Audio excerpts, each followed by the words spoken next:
नमस्कार विद्यार्थियों, माँ सरस्वती धाम कोचिंग क्लासेस ऋषभदेव के इस डिजिटल प्लेटफॉर्म पर मैं प्रियंक व्यास आप तमाम विद्यार्थियों का, प्यारे और गोलमटोल विद्यार्थियों का हार्दिक स्वागत और अभिनंदन करता हूं।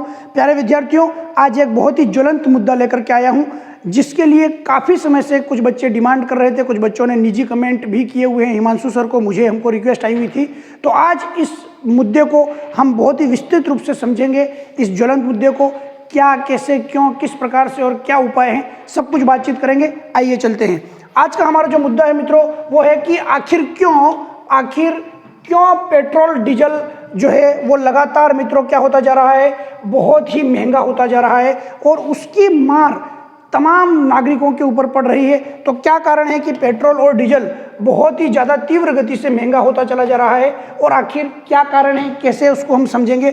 आप देख ही पा रहे हैं, ये आप डीजल और पेट्रोल के दाम जो हैं आसमान को छू रहे हैं। तो उसको समझने के लिए हम बढ़ते हैं आगे की तरफ। देखिए मित्रों, मैं कंपैरेटिवली यहाँ पर कुछ चीज़ें लेकर आया हूँ जो कि आपको समझने में आसानी होगी कि आखिर पहले और अभी में क्या अंतर आ रहा है और आखिर अंतर्राष्ट्रीय लेवल पर जो ये दाम बढ़ रहे हैं क्या वो कारण है, या फिर हमारे केंद्र और राज्य सरकारें इसके ऊपर बहुत ही ज़्यादा एक्साइज ड्यूटी लगाई हुई है। तो मित्रों, कभी भी याद रखिएगा कि अगर किसी भी प्रकार से यहाँ पर पेट्रोल और डीजल के दाम बढ़ रहे हैं तो उसके दो ही कारण संभव है। पहला तो ये कि अंतर्राष्ट्रीय स्तर पर उसका वैल्यू बढ़ना, उसका मूल्य बढ़ना, और दूसरा नंबर होता है कि केंद्र और राज्य सरकारों के द्वारा उस पर अपनी एक्साइज ड्यूटी या मैं कहूँ टैक्स को बढ़ाना। तो मित्रों, पहला नंबर वाला तो बिल्कुल ही गलत है कि अंतर्राष्ट्रीय स्तर पर तेलों के दाम बढ़ना, वो गलत बात है, क्योंकि आप देख पा रहे हैं मैं तुलनात्मक चीज़ें लेकर के आया हूँ। आप इसको एक एक करके समझिएगा। हम बात कर रहे हैं 2013 की और 2021 के बीच की हम तुलना करके देखेंगे। मित्रों, आपको मैं बता दूं, 2013 में $110 प्रति बैरल आपको कच्चा तेल आयात किया जाता था। कहाँ से? बाहर से भारत आयातित कर रहा था। कितने रुपए में? $110 में। मित्रों, रुपए नहीं है, डॉलर है, ध्यान रखिएगा आप। और उस समय डॉलर की प्राइस चल रही थी मित्रों 65 रुपये। 65 रुपये उस समय डॉलर की प्राइस चल रही थी। $110 प्रति बैरल। अब ये बैरल क्या चीज होती है मित्रों? ये आपको दिखाई दे रहा है ड्रम नुमा जो ये चीज आपको दिखाई दे रही है, हमारे लोकल लैंग्वेज में इसको हम बोलते हैं ड्रम, या कई लोग कहते हैं भाई ड्रमा भी बोलते हैं कई लोग। तो ये जो ड्रम है इसी को एक्चुअल में हम लोग बैरल बोलते हैं मित्रों। और एक बैरल के अंदर मैं आपको बता दूं, एक बैरल के अंदर 159 लीटर आपका पेट्रोल आता है। और $1 मित्रों अभी वर्तमान में चल रहा है 74.27 रुपये, यानी कि 74.21, और पहले ये चल रहा था 65 रुपये। अब दोनों में तुलना कर लेते हैं। 2013 के अंदर $110 प्रति बैरल हमारे पास में क्या आ रहा था? कच्चा तेल, या मैं कह दूं क्रूड ऑयल आ रहा था प्रति बैरल में। अब अगर हम बात करें मित्रों उस समय की, तो 110 का अगर मैं गुणा करता हूं किससे? 65 से। क्यों करना पड़ेगा?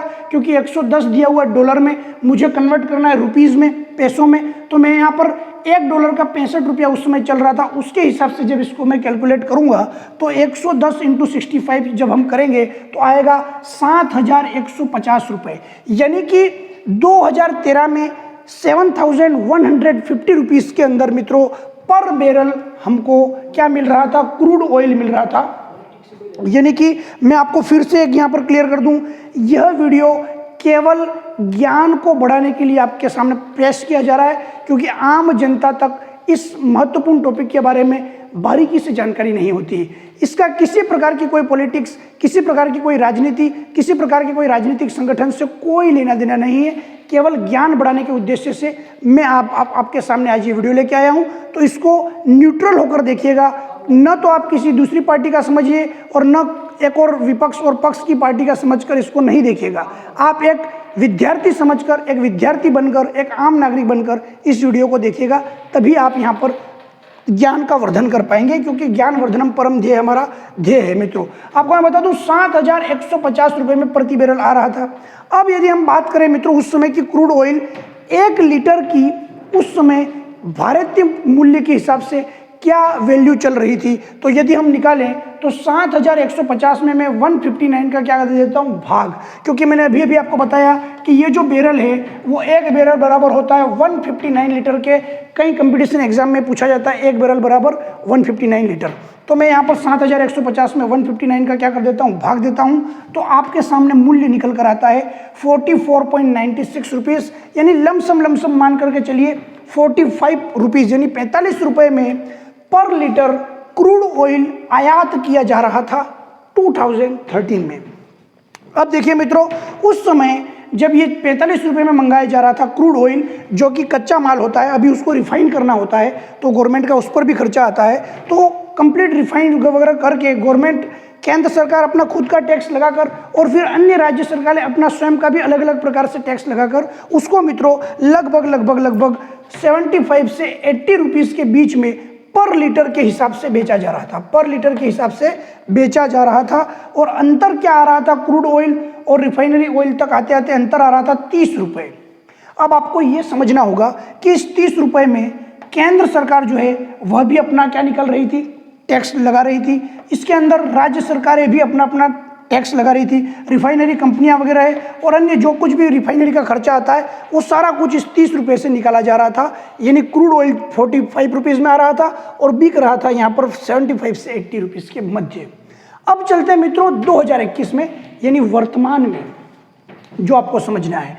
अभी मित्रों इस समय अंतर्राष्ट्रीय स्तर पर $70 प्रति बैरल के हिसाब से हम लोग बाहर से आयात कर रहे हैं क्रूड ऑयल को।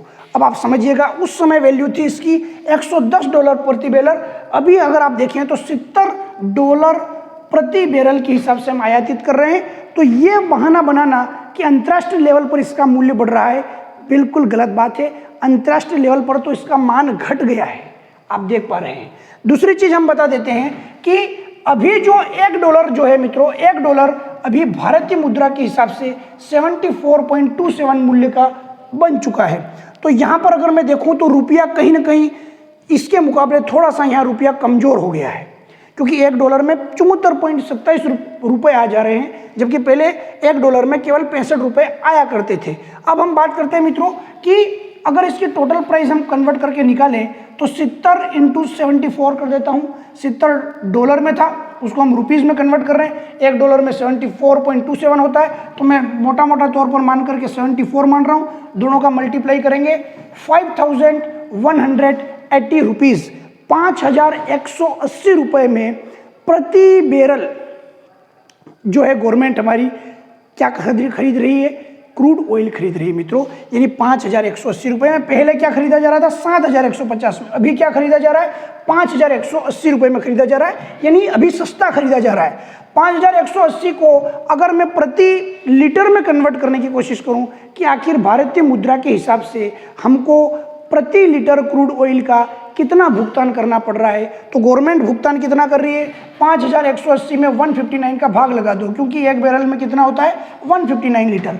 भाग लगाने पर जो मित्रों आंकड़ा आ रहा है 32.57 रुपीज़ पर लीटर, जो कि 2013 के लमसम था 45 के आसपास, अभी अराउंड बैठ रहा है 33 के आसपास। यानी मित्रों बाहर से जो हम क्रूड ऑयल आयात कर रहे हैं उसकी मूल्य कम हुआ है, और जब उसका मूल्य कम हुआ है तो पेट्रोल का मूल्य भी कम होना चाहिए था। परंतु अब यहाँ देखिए आप, अंतर बहुत भारी आ रहा है कि जो चीज़ 33 के आसपास में हमको मिल रही है क्रूड ऑयल की फॉर्म में, उसको रिफाइनिंग करके उसके अंदर सारा कुछ टैक्स वैक्स लगा करके केंद्र सरकार अपना टैक्स लगा रही है, सभी राज्य सरकारें अपना टैक्स अलग अलग लगा रही है। उसके हिसाब से मित्रों भारतवर्ष के अंदर लगभग अलग अलग राज्यों में 110 से लेके 115 रुपये प्रति लीटर के हिसाब से पेट्रोल को बेचा जा रहा है।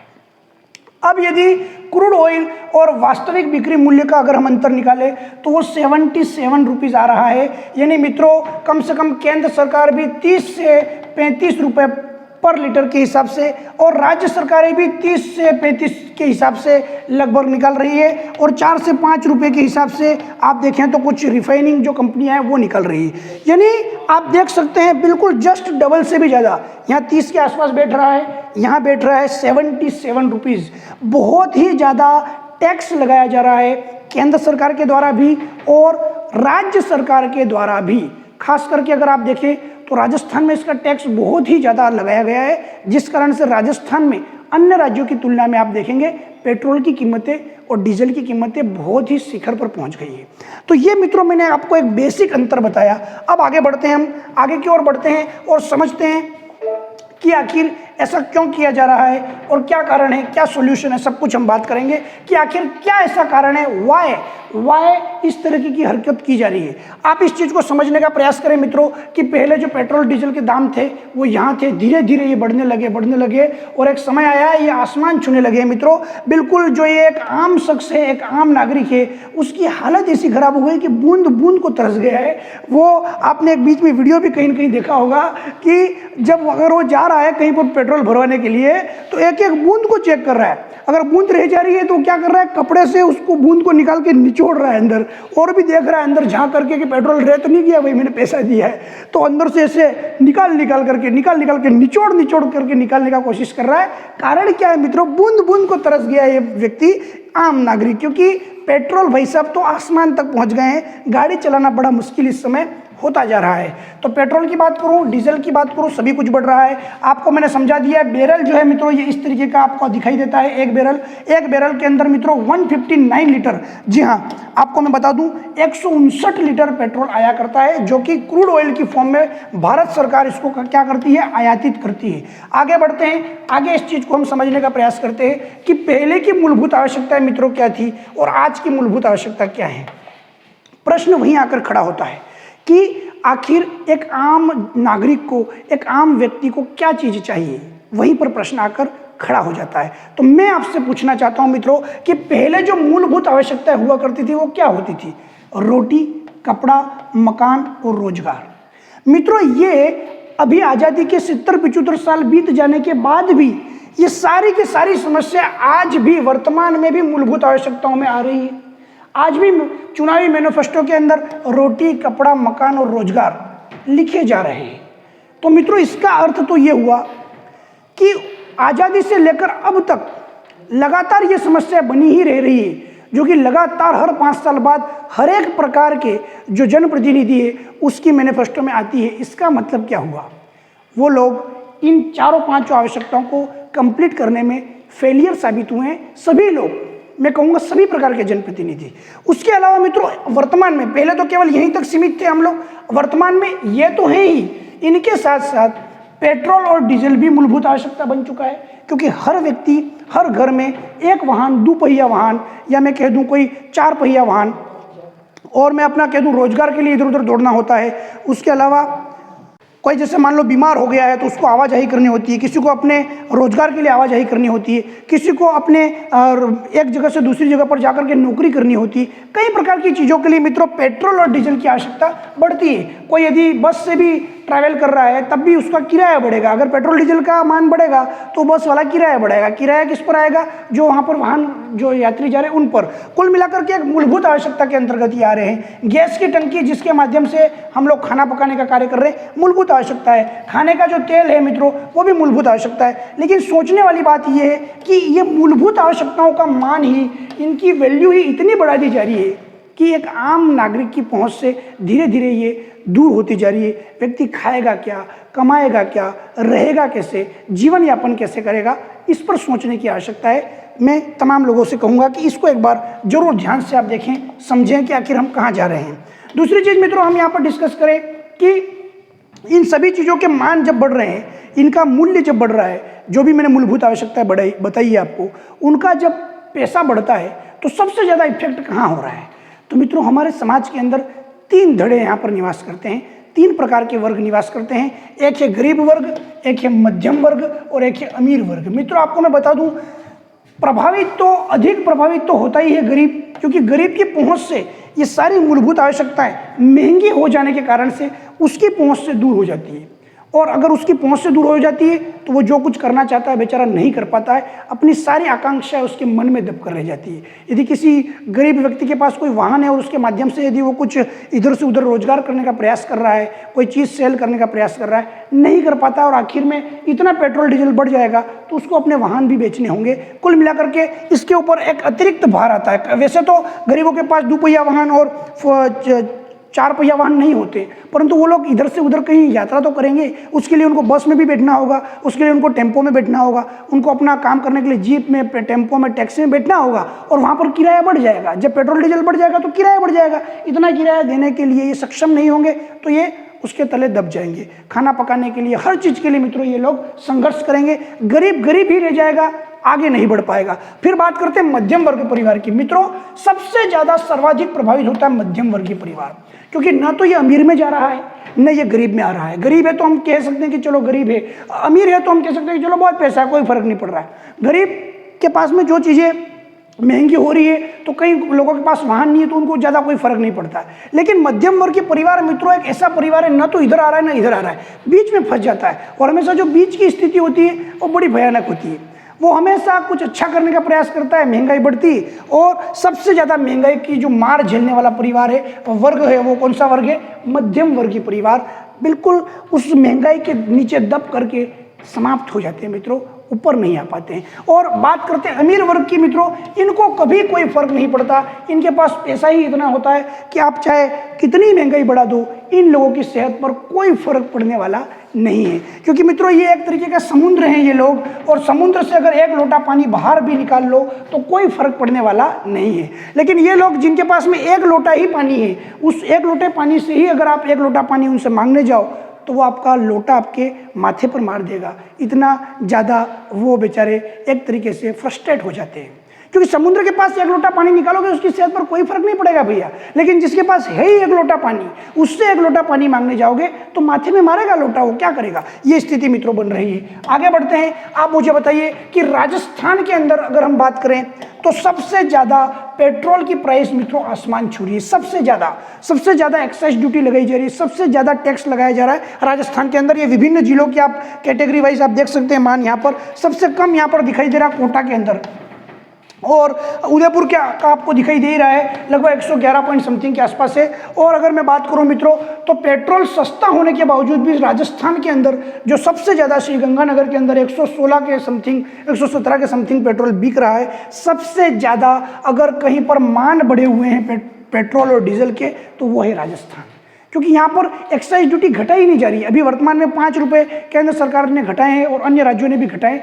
राजस्थान के अंदर 5 रुपये घटाने के बाद भी 116, 115, 116, 115 तक आंकड़ा पहुंच रहा है। बीच में तो 120 के आसपास पहुंच गया था। तो सबसे ज़्यादा एक्साइज ड्यूटी राजस्थान में लगाई जा रही है। समझना होगा, यहाँ पर जनप्रतिनिधियों को समझना होगा कि एक आम नागरिक जो है वो आपकी महंगाई के तले दब रहा है। आप फ्री वैक्सीन तो बांट दोगे, लेकिन अगर उसका पैसा इधर से निकालने का प्रयास करोगे तो कहीं ना कहीं एक आम व्यक्ति पर सबसे ज़्यादा प्रभाव इसका पड़ेगा। और जब उसका जेब खर्ची नहीं निकल पाएगा तो किस प्रकार से आगे बढ़ पाएगा, आपको समझना होगा। आगे बढ़ते हैं मित्रों। आप विभिन्न ये जितने भी जिले हैं राजस्थान के, सभी की प्राइस दी हुई है। जयपुर राजधानी 110 के समथिंग है, बाकी आप देख ही पा रहे हैं। सबसे कम अगर मैं कहीं पर देखूं तो एक्साइज ड्यूटी भी कम है और सबसे कम लिया जा रहा है तो कोटा के अंदर है, और बाकी उदयपुर के अंदर 111 के समथिंग है। आगे बढ़ता हूं मैं। चित्तौड़गढ़ की अगर मैं बात करूं मित्रों, चित्तौड़गढ़ की अगर मैं बात करूं तो चित्तौड़गढ़ के अंदर आप देख सकते हैं कि यहाँ पर लगभग 110 के समथिंग है। बाकी 113, 111, 111, 12 ये लमसम मान बढ़ रहा है। सबसे ज़्यादा आपको देखने को मिल रहा है गंगानगर में आसमान छू रहा है मित्रों। हनुमानगढ़ 114 वगैरह ये आपको दिखाई दे रहे हैं। चलिए आगे बढ़ते हैं हम लोग कि यहाँ से राजस्थान की पेट्रोल की प्राइस आसमान तो छू रही है, लेकिन इसका क्या किस प्रकार से क्या कार्य कर सकते हैं। वर्तमान में केंद्र सरकार एक पॉलिसी लेकर के आ रही है मित्रों कि 2022-23 तक एथेनॉल ब्लेंडिंग के माध्यम से, जी हाँ, एथेनॉल ब्लेंडिंग एक ऐसा शब्द है जो कई लोगों को पता नहीं है, मैं बताना चाहूँगा। एथेनॉल ब्लेंडिंग का अर्थ ये होता है कि पेट्रोल के अंदर एथेनॉल की मात्रा बढ़ाई जाए। वर्तमान में पेट्रोल के अंदर मित्रों केवल 8.5% एथेनॉल मिलाया जा रहा है, जबकि इको फ्रेंडली फ्यूल होता है एथेनॉल। ये किसी प्रकार से पर्यावरण को नुकसान भी नहीं पहुंचाता है, क्योंकि इस एथेनॉल की अधिकता से कार्बन मोनोऑक्साइड की मात्रा भी कम रिलीज होती है। अगर आप ज़्यादा मात्रा में एथेनॉल मिलाएंगे तो कार्बन डाइऑक्साइड बाहर निकलने की जो संभावना वो भी थोड़ी कम हो जाएगी, जिससे हमारा जो पर्यावरण है वो एक शुद्धि की तरफ बढ़ेगा, तो बड़ा फायदा मिलेगा। सरकार का प्लान है कि अगले 2 साल में 22 और 23 तक 20% एथेनॉल इसके अंदर मिलाया जाए, जिससे प्रदूषण में भी कमी आए और इसके रेट भी गिर जाए मित्रों। क्योंकि आपको पता ही है कि अगर ज़्यादा मात्रा में आप एथेनॉल को काउंट करेंगे तो अगर आप देखेंगे 80% के आसपास आप पेट्रोल मिलेंगे, जिससे दाम जो है, पेट्रोल के दाम जो हैं वो कवर में आएंगे, थोड़े से नीचे आएंगे। तो यहाँ पर देखने को मिलेगा ब्राज़ील के अंदर मित्रों ये मॉडल पूरी तरीके से सक्सेस है। फ्यूलेक्स मॉडल ब्राज़ील के अंदर अपनाया जाता है। ब्राज़ील है, जापान है, वहाँ पर फ्यूलेक्स मॉडल अपनाया जाता है। वहाँ पर ये एथेनॉल ब्लेंडिंग काफ़ी सालों से चल रही है, पूरी तरीके से सफल है, पूरी तरीके से सक्सेस है। वहाँ पर 2 इंजन भी वहाँ पर लगाए जाते हैं कि 2 ईंधन पर इंजन लगाए जाते हैं, कन्वर्टेबल फ्लेक्सिबल इंजन लगाए जाते हैं, एक बार गैस से चल जाए, एक बार दूसरी चीज़ से चल जाए, इस तरीके से फ्लेक्स ईंधन से। तो भारत को मित्रों 2025 तक एथेनॉल वाला पूरा पेट्रोल मिलने की संभावना यहाँ पर बताई जा रही है। और सबसे ज़्यादा फायदा देखने को मिल सकता है यहाँ पर कि अगर एथेनॉल ब्लेंडिंग की जाएगी तो जरूर पेट्रोल के दाम गिरेंगे और नागरिकों की खुशी का ठिकाना नहीं रहेगा। परंतु इसमें भी क्या अड़चने हैं, क्या बातें हैं, वो हम आगे की ओर देखेंगे। आगे मित्रों अगर मैं बात करूं तो इको फ्रेंडली होता है आपका ये वाहनों के लिए। और कैसे क्या बनता है वो तो मैंने आपको बताया है कि गन्ने की फसल के माध्यम से एथेनॉल का निर्माण किया जाता है, शर्करा को कन्वर्ट करके इसको बनाया जाता है। और एथेनॉल जो है मित्रों फॉर्मूला आपको पता होना चाहिए, C2H5OH इसका फॉर्मूला होता है। केमिस्ट्री के अंदर इसको CH3CH2OH के नाम से भी हम लोग जानते हैं। एथेन प्लस ऑल अल्कोहल की मात्रा इसके अंदर रहती है। और सल्फर डाइऑक्साइड को भी इसके अंदर मिला करके एथेनॉल में 35% मित्रों ऑक्सीजन का उपयोग यहाँ पर किया जाएगा। सल्फर डाइऑक्साइड जो मित्रों बहुत ज्यादा निकलता है, सल्फर डाइऑक्साइड, उसको ये एथेनॉल क्या है बहुत कम ही लेकर के आएगा। और कार्बन मोनोऑक्साइड की जो मात्रा बहुत ज्यादा रिलीज हो रही है उसको भी ये क्या करेगा, कम करेगा। तो ये इसके कुछ फायदे रहेंगे। और अभी वर्तमान में 8.5% ही केवल मिलाया जा रहा है, जबकि रिफाइनरी को ये ज्यादा मिलाना चाहिए। लक्ष्य रखा गया है 2022-23 तक 20% से अधिक एथेनॉल मिलाया जाएगा, जिससे कि इसका जो मान है, मैं कहूँ पेट्रोल की जो कीमत है वो अंडर कंट्रोल में आएगी। आगे हम बात करते हैं मित्रों, एक बहुत ज़्यादा मुद्दा उठाया जाता है कि आखिर पेट्रोल डीजल को जीएसटी के दायरे से बाहर क्यों रखा गया है। बिल्कुल सही बात है, पेट्रोल और डीजल को जीएसटी के दायरे से क्यों बाहर रखा गया। तो मैं आपको बता देता हूँ कि आखिर जो जीएसटी जिसको हम बोलते हैं गुड्स एंड सर्विस टैक्स, जो कि वन नेशन वन टैक्स की तरफ हम बढ़ रहे थे, वहां पर 80 से ज़्यादा आइटम जो देख रहे हैं मित्रों आप, 80 से अधिक प्रोडक्ट्स जो हैं उनको बाहर रखा गया है। जैसे कि दूध है, फल सब्जी है, पेट्रोल, बच्चों की प्रिंटेड बुक्स है, सिगरेट, शराब, छाछ, शहद, पूजा सामग्री, गर्भ निरोधक, हैंडलूम प्रोडक्ट, अखबार, आटा, बेसन, लगभग 80+ प्रोडक्ट्स को बाहर रखा गया है। लेकिन सबसे ज़्यादा जो हाईलाइटेड है वो ये सेहत को नुकसान पहुँचाने वाली चीज़ें जैसे सिगरेट, शराब, इनको जीएसटी से बाहर रखा गया है। और सबसे महत्वपूर्ण बात हो जाती है पेट्रोलियम उत्पाद को क्यों जीएसटी से बाहर रखा गया है। मैं आपको बताना चाहूँगा कि इसको जीएसटी के दायरे में लाया जाना चाहिए ताकि वन नेशन वन टैक्स के माध्यम से ये चले। हो क्या जाता है, केंद्र सरकार जो टैक्स लगाती है उसके बाद राज्य सरकारें भी अपने अपने हिसाब से अपना अपना राजस्व का घाटा वसूलने के लिए अपने अपने हिसाब से अंधाधुन उस पर टैक्स लगाती है पेट्रोलियम उत्पादों पर, जिससे आप देख पा रहे हैं कि इसकी जो है मूल्य बढ़ रहा है। राजस्थान में आप देख ही रहे हैं बहुत ज़्यादा बढ़ रहा है, तो वो लगातार बढ़ता ही चला जा रहा है। तो मित्रों ये जो सरकार है इसने जीएसटी को बाहर, जीएसटी से इन चीज़ों को बाहर इसलिए रखा है ताकि अपनी मन मर्जी के हिसाब से इसकी कीमत को ऊपर और नीचे कर सके। ज़्यादातर ये इसको हमेशा ऊपर ही लेकर जा रही, नीचे तो आ ही नहीं रहा है। तो पेट्रोल को जीएसटी के दायरे में लाना चाहिए ताकि एक नेशन एक ही टैक्स लगे और सभी राज्यों में समान टैक्स लगे, ताकि पेट्रोल और डीजल के दाम अलग अलग राज्यों में अलग अलग ना हो सके। परंतु मित्रों अभी निर्मला सीतारमण ने, जो हमारी वित्त मंत्री है हमारे भारत की, उन्होंने एक मीटिंग बुलाई थी, सारे राज्य के मुख्यमंत्रियों को बुलाया था और कहा था कि पेट्रोल को क्या लिया जाना चाहिए जीएसटी में। तो काफ़ी सारे राज्यों ने मित्रों इसका विरोध कर दिया, उसमें राजस्थान और महाराष्ट्र भी शामिल है। उन्होंने कहा कि नहीं मत लाओ, क्योंकि हम हमारे मन मर्जी के हिसाब से राजस्व नहीं वसूल पाएंगे। तो कहीं ना कहीं उन राज्यों ने मित्रों अपने पैसों को देखा, तो कहीं ना कहीं उन राज्यों का स्वार्थ है, वो वहाँ मीटिंग में तो इसका विरोध करके आ गए और बाहर जनता के सामने कहने लगते हैं कि जीएसटी में लाओ, जीएसटी में लाओ। तो उन लोगों से सवाल जरूर पूछना चाहिए कि आपने वहाँ पर कमेटी में विरोध क्यों किया।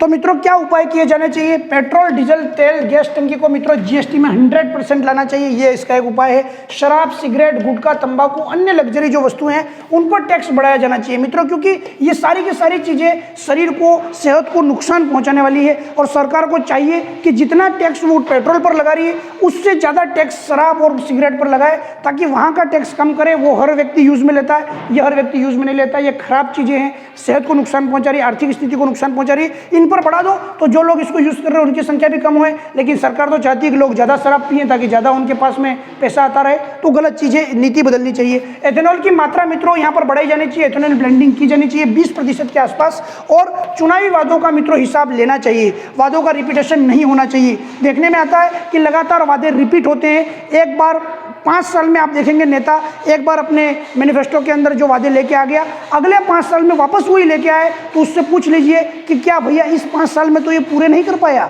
तो फिर अब क्या लेने वोट लेने आया है। तो वो वादे रिपीट नहीं होने चाहिए, जनता को हिसाब मांगना चाहिए, कोई वादा रिपीट ना हो। और मित्रों कैसा लगा video, like comment share subscribe जरूर कीजिए। जय हिंद, वंदे मातरम। और आगे मित्रों आप लोग नेक्स्ट किस टॉपिक पर वीडियो चाहते हैं, उस वीडियो के लिए कौन सा टॉपिक है नीचे कमेंट सेक्शन में करके मुझे जरूर बताइएगा। तब तक के लिए नमस्कार, वंदे मातरम। कैसा लगा वीडियो बताइएगा। नमस्कार, वंदे मातरम, भारत माता की जय, इनकलाब जिंदाबाद, जय माता सरस्वती जी। शेयर करना।